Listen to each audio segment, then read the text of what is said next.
I'm Dr. Catalina. I'm a pediatrician here in Round Rock, Austin, Texas.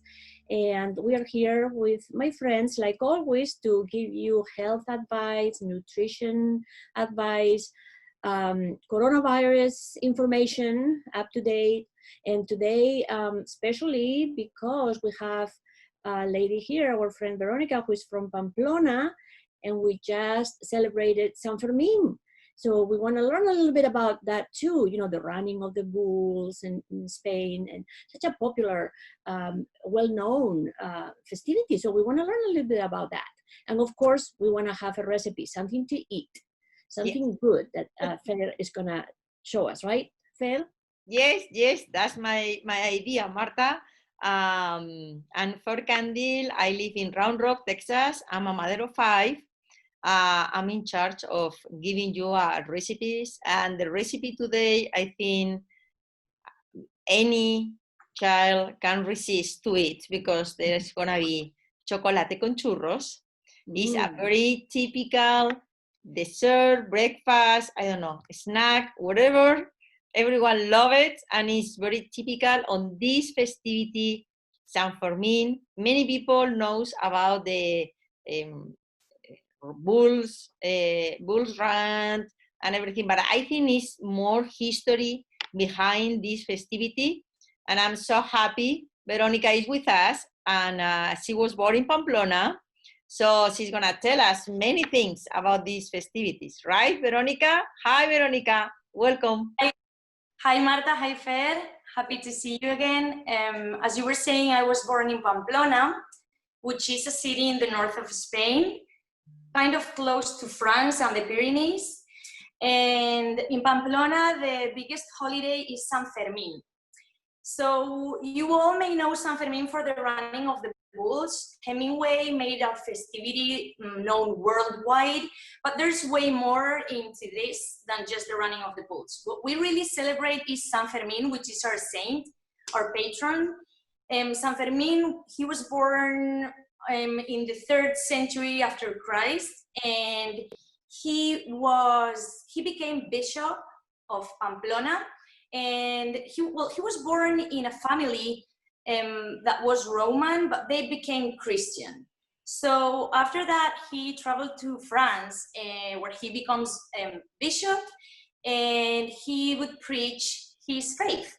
But the authorities back then, they were against Christianism, so they warned him to stop preaching, and he didn't agree. So finally, he ended decapitated. He became a martyr, and we celebrate him every year. So that's really what we celebrate. So the holiday has a Christian background. And the program is much bigger than just the running of the bulls. We have a procession, they walk the saint, because we have we physically have a figure of the saint, and they bring the saint out of the church in which he's stored and he's kept for the rest of the year. They bring him out and they carry him along some streets of the old part of the city. And they sing traditional songs that are called jotas, and many other things. We have like fireworks, we have gigantes, which are like huge structures that fit a man inside, and the man dances with the giants. It's pretty awesome to see. If you want to see it, you can just Google it. It's gigantes and cabezudos. And then there is a lot of eating, a lot of drinking, a lot of dancing, a lot of singing. And some of the main dishes that we eat during those days, during that whole week, it's pochas, which are fresh white beans that we cook with tomato and pepper and garlic. And then we also eat like bull stew, which would be like similar to oxtail, and chistorra, which is like a chorizo, but it's not cured. It's like a fresh chorizo that we usually grill, and it's amazing with bread. It's really, really good. I know, it's so good, chistorra. And then what else do we have? Magras con tomate, which is ham and tomato sauce, and we usually pair it with fried eggs. And obviously we have some sweet snacks like chocolate con churros, and there's a carnival. So it's like pretty fun. It's awesome. Some of the people in Pamplona just live for this. So what do you think of our attire today? Isn't this a typical, you know, the red and white, right? Yeah, Are we right? were special clothes. So we dress in white, and then we wear a red scarf.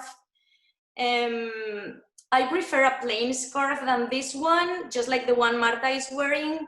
But today I couldn't find mine, so this one was the only one that I had a grasp. But it's also San Fermín, because if you see, it has bulls and it has the mozos.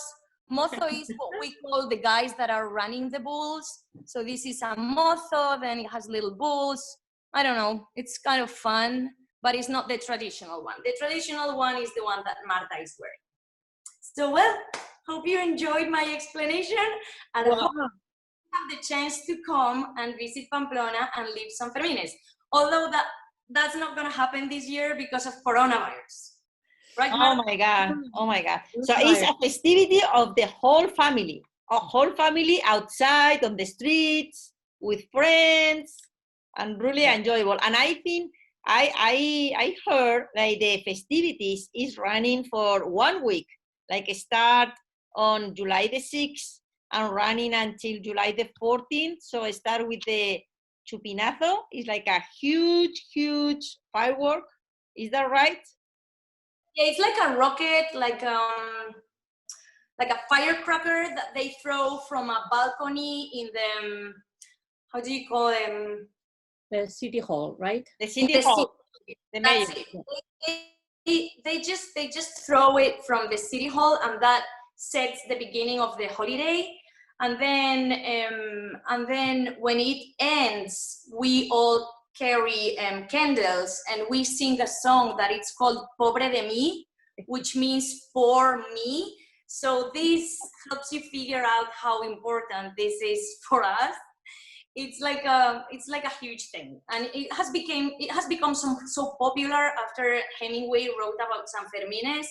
Now it's kind of crazy, but it's still fun. I mean, it's awesome. I can't wait to take my kids there. Right now that we're living in Texas, we don't get to go, but hopefully at some point I'll be able to take my kids, because it's their background, it's their heritage. So it would be awesome if they get to know it.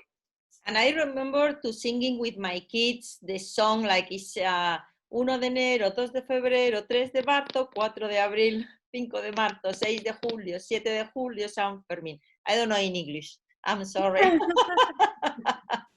Yeah, that song, basically what it says is January 1st, February 2nd, March 3rd, and so on until you get to July 7th, which is the day in which we celebrate San Fermín.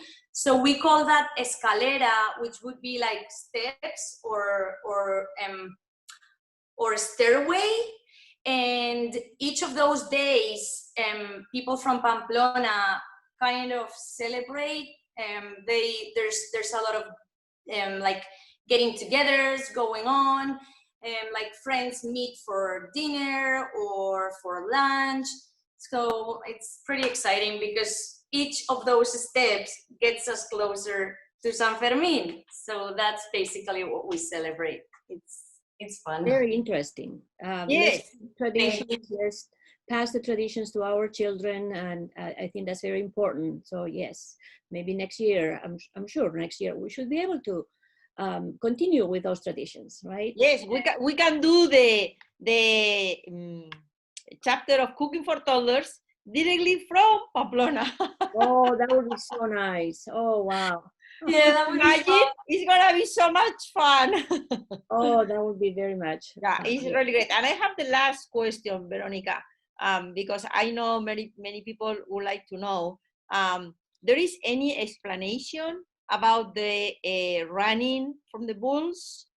how they start this tradition, because it's something that people always remember. I went to Spain and I been in Pamplona, and I remember, how do you call when the guys running in front of the balls? So there is any tradition or explanation about that, or why they start doing that? So the purpose is to get the bulls from the stables to the bull ring, because the bulls that run in the morning are the bulls that are gonna be fought in the evening in the bull ring. So that's they have six bulls, and then they have what we call cabestro, which is like a tamed bull. They are bigger, they have really big horns, but they're not brave, they are not wild. So those are the ones that guide the brave bulls to the bull ring. So traditionally, if you see pictures from San Fermín from like really many years ago, it was just locals and the shepherds taking the bulls from the stables to the bull ring. But since the party got so crazy and there's so many people visiting us from every corner of the world, now it's kind of massive. Like, it's even dangerous because you don't have a space to run. And in some parts of the itinerary, the streets get kind of narrow, and sometimes people get kind of stuck, and the bulls don't stop. Like, they don't care what they have in front of them. Like, they're gonna keep on running. So it becomes kind of dangerous, but people are still doing it. I mean, if you are going to Pamplona, it's not very common in women, and I think our people that watch us are mostly women. But if you're going to Pamplona and you plan to run the bulls, or your husband plans to run the bulls, please make sure he's safe, he doesn't drink, he gets prepared, he is in like proper shoes, everything. Like, take every measure that you can to make your run safe, okay? Because it's no joke. If you get hit by one of those bulls, you will most likely end in the hospital, and some people even end up dead. So it's a serious thing. Yeah, that's true. It's serious. Yeah. It's serious, as the serious is our coronavirus. We still have them here, our virus, and our little strange and foreign in our lives. So it's very sad to hear, like, you can celebrate in Pamplona this year the festivity. But I think probably the people who are followers or likes our channel would like to still hear from Marta many of the tips about how the coronavirus is affecting our lives in these days. So I don't pretend to be sad in that moment, like you are giving us a really hope and joy and a spirit of festivity. But I would like Marta to help our listeners about how important is to visit the pediatrician in this moment of the coronavirus. We have to go only when it's really important, or something is going on with the kids, or we have to go because it's time for vaccination, for example. Right. So during the when the coronavirus first started, and so many people got sick and was so contagious, and we learned that as it happened. And then most of us stopped doing well checks, what we call well checks, which is the visit when you just come and see the pediatrician and maybe receive vaccines if you are due for those. And so that was okay. But right now we realize the importance of maintaining the schedule of the vaccines. So we really want to go back. I mean, delaying them for a month or two is okay, but we don't want to get behind, because we don't want to open the door for other infectious diseases that we had under control and that we have been winning the battle against them thanks to the vaccines. We don't want to go backwards now and lose that advantage that we had. So we have to go back and think, okay, we have 80 million kids under the age of 1 that need several doses. You know how in little ones, You just don't give one vaccine because their immune system is immature. You have to give one dose at 2 months, and then at 4, and then at 6, and so they're serious. And every country has a immunization schedule. They all end up being very similar. But the key is that those intervals have been studied to work. And so we don't want to move too far away from those intervals. We want to go back and keep up with the vaccines. And I think one of the main ones that is going to become an issue in the fall, ladies, is the flu vaccine. We are very afraid of this wave of coronavirus that is going to come in the fall, coinciding with the flu, the infection by the flu. And what we worry about is always co-infection.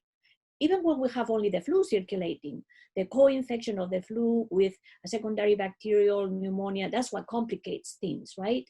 Mm-hmm. And so can you imagine that risk plus the risk of the coronavirus in an individual? So I think it's going to become very, very important to get the flu shot this year as soon as possible.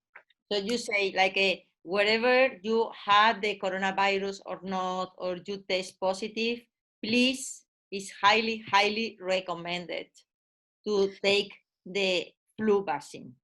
Right.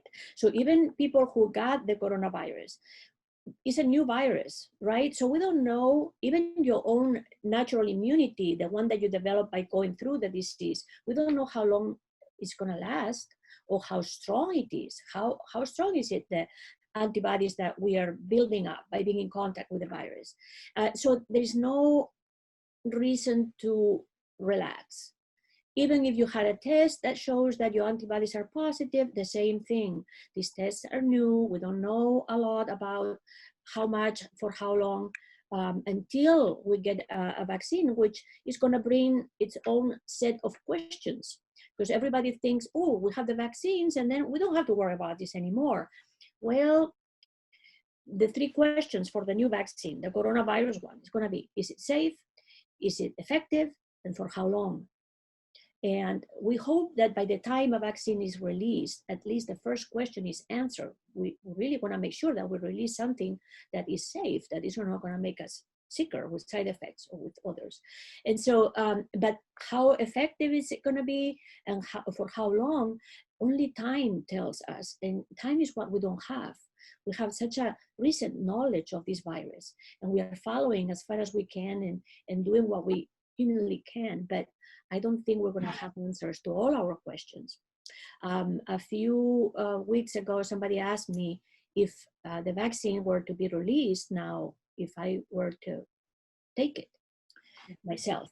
And definitely, I am exposed. I need that vaccine, and I will be the first one in line to get it.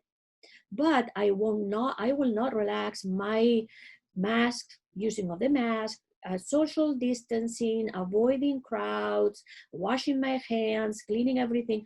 I will not stop doing that. That vaccine is going to have to prove to me that it's indeed protecting me before I relax all the other tools that I have. And I think we should all do the same. Very, very important. Wow. So, Marta, I've worked in clinical research, and I know how hard it is to get approval for clinical research for pediatric patients. So I assume that all these different vaccines that are being tested on humans already, they are just being tested on grown-ups. So when we get a proper vaccine, safe and efficient, and that complies with all the requirements to be approved, will it be suitable for kids, or is it just grown-ups that will be getting this vaccine? We still don't know. That's a very good question. Sometimes the studies, because we have such a limited time, the studies are done in adults in many things, even with other medications, oral medications, antibiotics, all kinds of medications. Sometimes they are approved in adults, the trials have been done in adults, and then we use what we call off-label. We pediatrics use a lot of things off-label, just because we know that's been used for so many years in adults and nothing happened. Then even if the studies are not there, or the official seal saying, yes, you proved to me that is safe in pediatrics. It just the experience that we have with it make us use it. What are we going to do with this vaccine? Well, it's all going to depend on how bad the infection gets. So if you have a vaccine that is licensed for, I don't know, after 10 years of age, and coming December, we have a very, very big outbreak, would you give it to your 8-year-old? Probably yes, right? Yes. So it all depends. It's going to depend on a lot of factors. It's going to depend on the risk of the moment. We'll see to what age this has been studied and is safe to use. Those are very good questions. We don't have an answer yet. Okay, so I think about the vaccine, the message is clear. So you have to keep your schedule on your vaccine and please go to the doctors. What about the checkouts, the regular checkouts? Because I think probably many parents with young kids who they see their kids, they are healthy, they are growing up well, they are eating well, they don't present any worries. They have still go for the checkout with the pediatrician or not? Because I think sometimes probably there are another issues, like there are not like physical problems, more psychological or stress or something. It's a good moment to use the checkout with the pediatrician. What is your recommendation, Marta? Yes, so at the beginning, when we had the first outbreaks, we'd say, okay, come only if it's strictly necessary. Maybe if you need vaccines, maybe even delay the vaccines for a while until this gets better. Now we're going to the point where, as we say, we cannot delay the vaccines anymore. And we are learning that the checkups are very important for that contact with a professional who's going to validate your feelings and you can share what you went through. We are seeing a lot of stress and anxiety and problems in between family members and interaction with the kids, and just because of the confinement and because of the lack of school and because of the homeschooling and trying to learn under these circumstances. So the visit to the pediatrician provides you with a venting, okay, this is what I'm feeling, this is what I'm going through, and I find it helpful. I find many families that feel better after talking to one of us and validating that, okay, what they are going through is the same that other families are going through. And maybe based on our experience, we can give them a couple of advice on how to deal with whatever it is that's stressful for them. And so I will say that even if it's not a presence visit, if it's a televisit, we're doing a lot of those now. We can do that too. I think it's important and helpful. I don't know, Veronica, if you find it helpful to talk to somebody. Yes, I am. I mean, for sure. Because right now, for example, for a while, my husband was working from the house, so he was of great help. Like when I was talking to you or when I was talking to some of my clients or whatever, he would watch the kids. But right now, he's gone back to the office and it's just me here all the time, and there's so much to do in the house, and then the 3 kids. Sometimes it's overwhelming. I mean, obviously it's hard, and it's getting even worse because in the spring the older 2 would go out a lot and play outside, but now in the heat they just refuse to be outside. So it's all of us here stuck 24/7. It's kind of too much. I mean, I'm ready for a break. And sometimes being able to talk to someone else, like to a professional that sees so many different kids and so many different situations, you help us feel better, and you just like, it feels like things are not as bad when you give us advice, and it puts my mind at ease about many things that worry me and shouldn't be worrying me that much. So yeah, I mean, it's, for sure, you are of great help, not just with my kids' health, also for my mental health. Exactly, we are learning a lot. We're learning to appreciate our teachers a lot more than we used to, because we see how difficult it is teaching kids. Even if we know the material, even we have the knowledge, still it's not the same. Families have been under a lot of stress. So another day we're going to talk about how or what we think about starting school, presence, online, the different options. We'll talk about that in more detail, but it's going to be a very big challenge. And keeping the line of communication with the help that you have, which is your family, your doctor, keep it going. That helps. Yes, we cannot stop that, definitely. Wow, that's good to know. So just the recommendation, to be clear, all the parents are called to keep the vaccination schedule and go for the checkouts with the pediatrician. And she's not only helping your kids with their physical issues, also helping you with your feelings or with some objective point of view about the stress, the anxiety, and all the feelings who I think all the young parents are developing with this coronavirus at home.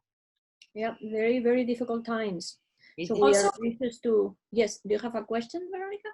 yeah, also, if in case there's families listening to us and they haven't been to the pediatrician yet during this health crisis, I feel like all health providers, you guys are doing such a great job to make us feel safe. You have very good protocols going on, like you see healthy kids in the morning, then you see the kids who have symptoms in the evening or in the afternoon, and then you clean for the next morning to have like everything ready to welcome again the healthy kids. So I feel very grateful that you are doing all this extra job to keep us all safe, and that, I mean, that provides the perfect scenario for us to keep on going to our visits, because I mean, otherwise we would be like freaking out. Oh my God, I have to go to the hospital. Oh my God, I have to go to the pediatrician. I'm just gonna get the virus. It's like, so it's awesome that you're doing this. So thank you. Like really, I feel very grateful. Good. Yes, it is a good idea to check before you go. Check how that particular office is operating. What are they doing? Like in our case, we have a back entrance, so we put a little tent back there, and we see the sick kids outside. Here in Texas, it's very hot, but we are dealing with it, and we are all covered up, and we have to protect ourselves, and we have to protect the staff too. So we don't have an open waiting room anymore. Nobody's sitting next to each other. We ask them to come check in the car. We come and get them one by one with a mask. I mean, we are following all the rules that we can figure out to protect everybody. And we ask the parents to comply with those rules. And for the most part, everybody is very understanding, and they see the advantage of protecting everybody. So yeah, we are very grateful that the community responded in such a way, also a positive one. Wow. I'm joining with Veronica to say thank you, Marta, for your job, your dedication, your professionalism, who is very, very high. I know that. We enjoy what we do, and these are terrible times for everybody. Yeah. For us too. We are humans. We suffer just like you do with all the confinement, all the restrictions, but to us, being out there and being able to help young families is a pleasure, and that's what we are here for. That's our job, just like yours is to teach us how to eat good food. That we hope today you have something. Yes, so today is a very joyful day, especially for Veronica and her traditions. And I brought a very simple recipe, and everyone who traveled to Spain, is so funny because remember the churros con chocolate, and even when we catered some weddings or big events, some people, could you do churros with chocolate as a dessert? Because they really have a great memories with that. So I think everyone like to dip in the churro in the chocolate, because our chocolate is a little different. It's more thick than the regular chocolate here, the cocoa. But I'm gonna give you today the recipe of how to make churros. It's very easy, very simple recipe. So we need only 1 glass of all-purpose flour. And I'm gonna tell you, not the whole glass, it's just like a 1 inch less of flour, and the same glass of water. But the water has to be the full glass. of water. And the flour, remember, like a 1 inch less than water. So a little more water than flour. Just a teaspoon of salt and a teaspoon of olive oil. So you just put the water to boil in a pot with the salt and the olive oil, the little one. So when it starts boiling, remove from the heat and put all the flour in once and start moving with a spatula, a wood spatula, until you have like a sticky, thick dough. And let's call a little, not too much, but a little. And you can use the tool you use to make cookies, the butter cookies, like it's like a gun. We call gun in Spanish. I don't know in English how they call the tool to make the beautiful cookies with different shapes. But if you don't have that, you can use a hand plastic bag with a really a star shape at the end. So you can put the dough there and make in a parchment paper oven your churros, just your little churros, and heat vegetable oil. So when the vegetable oil is really heat, really hot, just place one by one the churros and fry. In that moment, it's important the kids stay outside the kitchen. It's not frequently, but sometimes you can have a little split, and some people are very scared about that. So if you don't like to use like a regular saucepan to fry your churros, you can use a pot. The same pot you use to prepare the dough, you can use with oil. So you have a very deep pot with oil to fry the churros, and to avoid any split or splat, like scare you, like I don't want to make churros. And after fry, just place in a plate with kitchen towel paper to absorb all the extra oil, and drizzle with some sugar. Here, the people love sugar and cinnamon. In Spain, we use only sugar, and it's just cover it with sugar and prepare your chocolate. So the way I like to prepare the chocolate is with chocolate chips, dark chocolate chips, milk, a little cinnamon, and a little honey. Depends how sweet you like the chocolate. And if you want to make the chocolate creamier, so you can dip the churro very well, you can add a little teaspoon or 2 teaspoons of cornstarch. So you have to mix well with cold milk, and when your chocolate is hot, just add this mixed cornstarch with milk to the chocolate and move all the time. You have to whisk all the time. If not, the chocolate is burned easily. So you have to whisk all the time the chocolate and just remove from the heat, let rest, and enjoy with the churros. So just dipping and dipping and dipping, not once or two, just 3, 4, until your fingers are on the chocolate. That's the best way to eat chocolate con churros. Oh, how nice. Very, very nice. Thank you, Fer. That's a very good recipe. We'll try. We're going to try that one too. Even in summer. I know it's very hot here, but even in summer, no one can resist to eat churros with chocolate. Definitely. Yeah. Yes.